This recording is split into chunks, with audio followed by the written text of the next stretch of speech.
Hi guys, may adlaw ka natong tanan.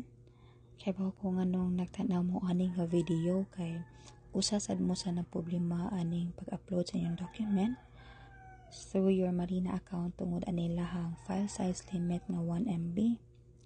Na ubay-ubay jud ko work around nga gibuhat para lang lagi ma-fix ni siya. Kaya tungod magpasi-OP ko sa training sa akong bana.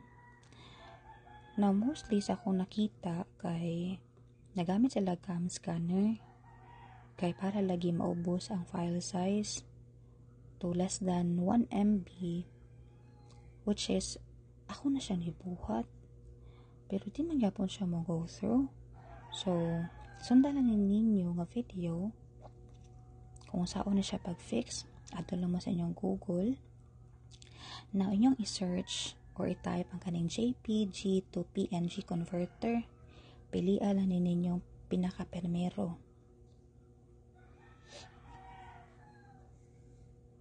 So, inig kung mag-select ninyo ana, marout mo sa lain nga page. Now, i-click lang ng upload file. Pili atong picture nga inyohang or document nga inyohang i-upload sa inyohang Marina account. So, ako kaning Siemens book. Kaning na IN nga JPG. I-X lang to ninyo.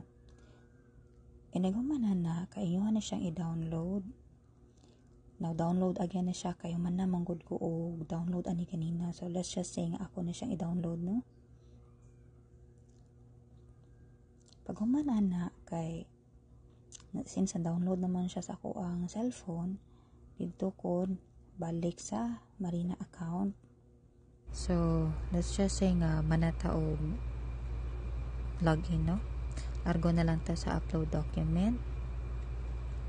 Kanya attach file. I-select tong atong na-download nga document kanina.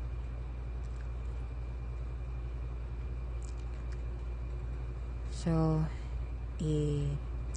type in lang diri ang label o description. So, pwede na siya bisag unsa, no? And then, save.